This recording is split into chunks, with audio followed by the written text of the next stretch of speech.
Hey guys, this is Simon with Cascades Fly Shop, an Oregon fly fishing blog, and we are on a beautiful small stream on the west slope of the Cascades in the Willamette Valley up here in Oregon, up in the Pacific Northwest.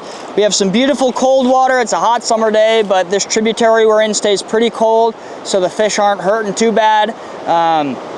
We're fishing a dry dropper right now, but they're eating nymphs. It's pretty sunny right now, so they're not really keyed in on the dry flies, but stay tuned. This is a super special place, and that's it. So as I roll cast in here, you'll see that belly forms, and you can either mend, or I like to actually roll cast a loop up and then have to mend less.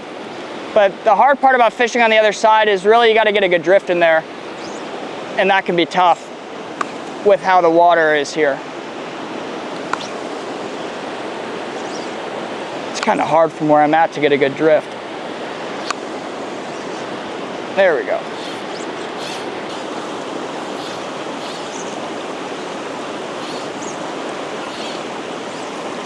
Oh, did you get...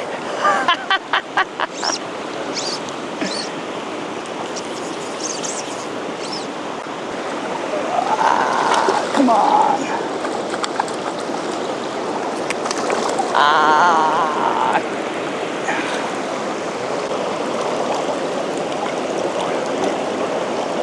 Tap in the water.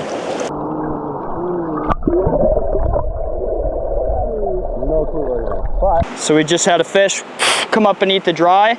So our chubby's a little wet, so I like to use what's called a dry shake powder. So it's a desiccant and it has floatant in it, so it sucks the water out. This is Shimazaki dry shake. This is the kind I like. But this will suck the water out of the fly, and to make this stuff go a little bit longer, you kind of blow on it beforehand. But this will retreat your fly when it's sinking.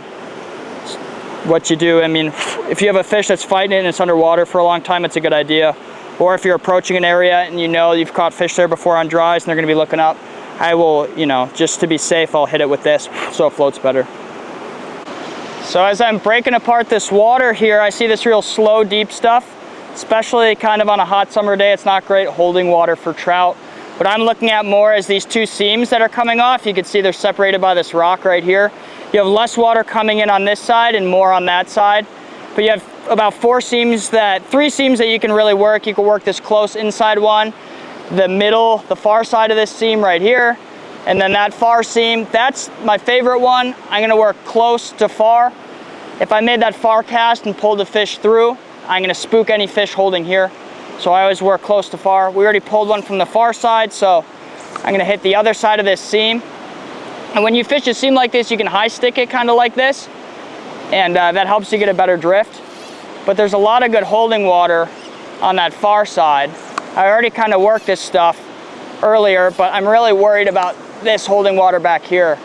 Those boulders kind of break it up, and that gives the fish kind of a break and places to hide and come up and eat flies. And really where I'm worried about and where I want to cast is actually downstream. As this drift goes, I got to mend up, but that fly's going, it's broken up down there. And hopefully something will shoot up and eat it here in a sec. So what I'm seeing right here is you kind of have this featureless, glassy, super clear water on a hot, bright day like today. Birds can see fish and they know that. So what I'm looking for is that broken water right over there.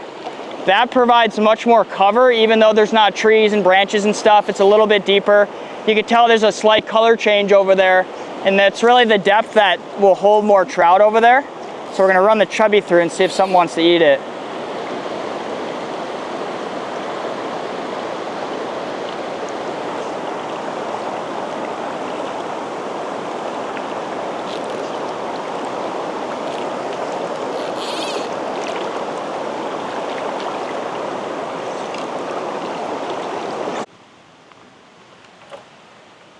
Never leave home without this guy. This is one of my favorite purchases I've ever made. It's this River Smith River Quiver. I haven't broken down a rod in months, and it's really, really nice. Not much else to say about it, besides it keeps your rod safe and saves you time when you're hopping spot to spot.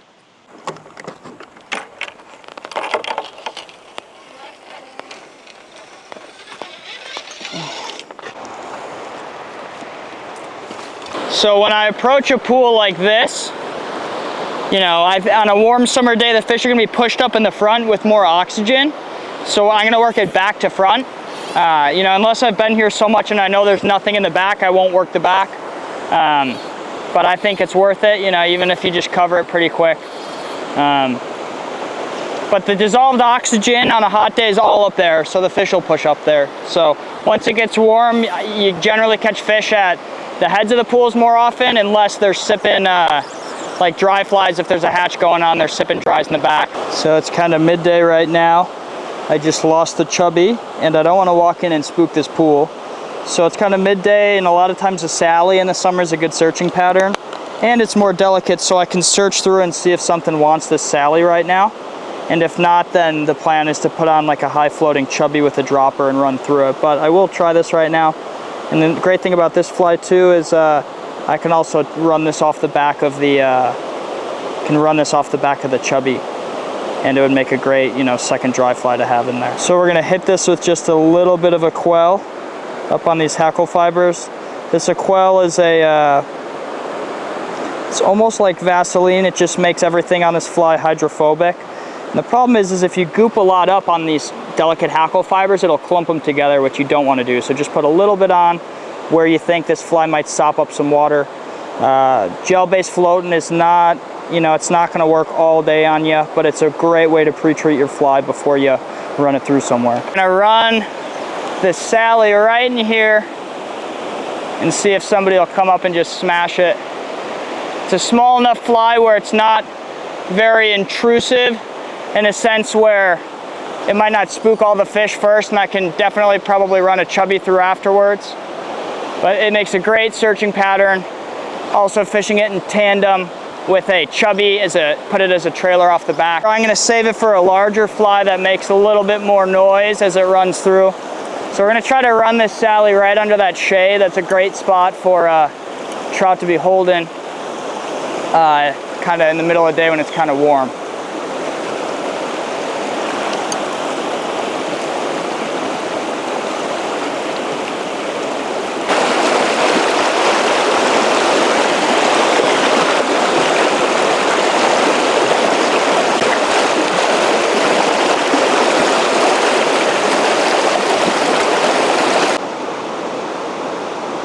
So as we work our way higher in this system, the fish get a little bit larger and the water gets a little quicker, so I'm opting for this MFC double stack chubby, which will give me a little bit more buoyancy. For smaller fish, it's not as great because it has more foam, so it's harder for that fish to get its mouth around. But where we're gonna be, this water's a little bit more buoyant, which might mean I want the water's gonna be a little quicker, so I want something more buoyant that can maybe hold up a larger nymph that'll get down deeper quicker. And just more buoyancy as it runs through the more turbulent water is helpful for sure. So as I'm picking a dropper, I want something heavy because it's a little bit more turbulent. And some of the slim body gets down kind of deep, so I'm kind of torn between a couple, but we are going to run this PMD that we did on YouTube. So you can see it's got a split back mimicking a emerging PMD, so we're going to run that off the back. It'll get down kind of deep. If it's a little bit too small and we need something that'll catch the fish's attention a little more, we might size up. We're going to run this first and see how it goes. So I'm going to show you guys how to set up a dry dropper right now. So I'm putting on some fluorocarbon right now. I'm using 4X just because I don't need to go anything lighter than that. The lighter you go, the more freely the nymph moves. That also means if you have a real big fish, you might break off. I'm using fluorocarbon right now because it is ultra stealth. It helps the fly get down very deep, quick. We're fishing some really clear water, so fluorocarbon also goes invisible when it goes underwater. But when I set this up, I'm just gonna put a clinch knot right on the back bend of the hook here. This is one of many ways to set up a dry dropper. This is one of the most standard ways. In the future, I'm sure we'll show you guys other ways to rig up a dry dropper setup. But then off the back here, you're going to run your nymph and just tag it. Generally, you want to be deeper than the depth of the river because the fly will not be hanging straight down in the current. The slower the water you're going to be fishing, the less you have to do, make it deeper than the bottom, if that makes sense. So say the water's real slow and it's 4 feet deep, you might make it, 4.5 feet deep or something like that, or like 3.5. But if the water's really quick, you're going to have to make it longer because more of that nymph is going to be trailing behind your dry, or just doing whatever it wants underwater. So generally, just make it deeper than you think. If you're catching up on the bottom, just shorten it up a little bit. And fluorocarbon, the one thing to be aware with fluorocarbon is if you do end up switching this guy off for a dry fly, fluorocarbon is not what you want. You want standard monofilament. This will sink your dry fly and it'll show up as a dark line on the surface of the water. So you definitely would want to use standard monofilament if you think you're going to be switching back and forth between the trailer being a nymph and a dry fly. So as we're working this water, we're going to go close to far, and because we don't want to yank a fish through other holding fish if we go straight to the other side to start.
Bad cast.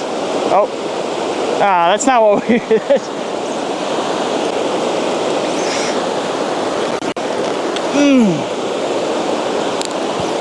Sally shouldn't be barbless. So right now I have the 4-weight to pick apart this little water right here. You can see there's 2 seams. There's one on the far side of this current right here and one over there, and this is good holding water for small fish. So I grabbed the 4-weight to kind of pick this apart with this Sally. We've seen some today. So to fish something like this, you kind of just got to high line it, high stick it right over the current. That'll keep it from kind of sinking on you. And hopefully something will come up and eat it.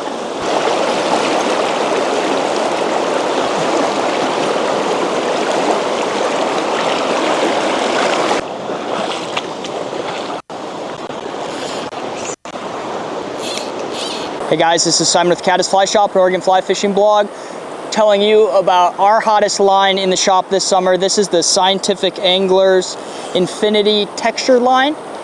This is a shop favorite. It is probably the most sold line in the shop this summer. It's great. We're out on a small stream in the Cascades. You can see it's beautiful, it's cold, it's a hot summer day. We're fishing a dry dropper. This thing just casts like a dream. I'll show you guys here real quick. It does everything you want it to do. It can chuck dry fly delicately. It can throw a dry dropper as far as you want. It can throw little streamers. I mean, this thing's just a workhorse. I've got it on a Winston Air 2 5-weight. You can see I'm just chucking this whole line like it's nothing.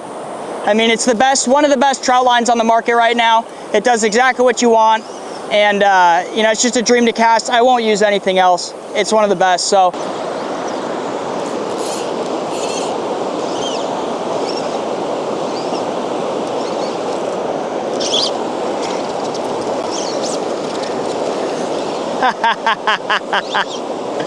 Just what we wanted.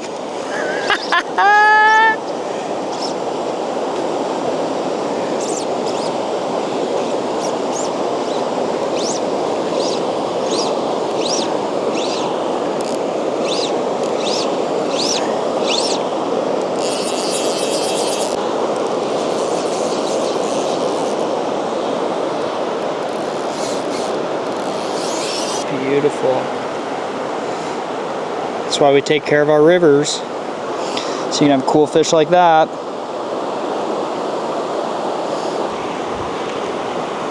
Big old native red side wild fish, beautiful colors.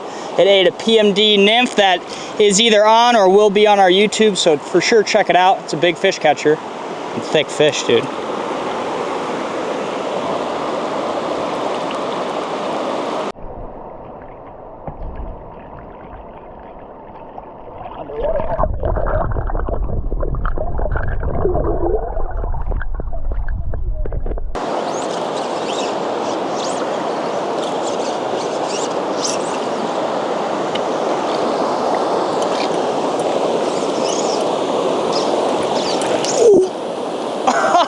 stepping up on the rock. It wasn't that big.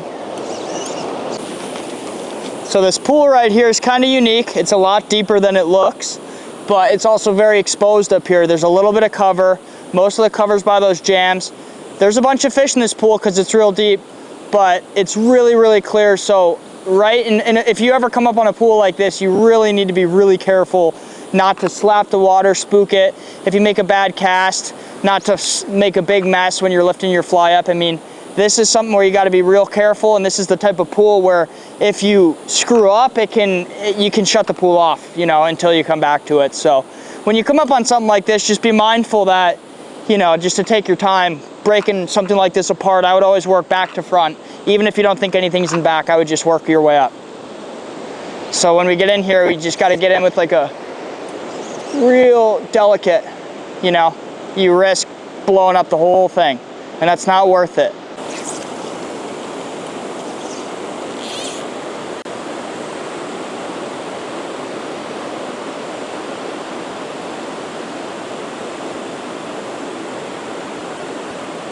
Yeah, most of the fish are going to eat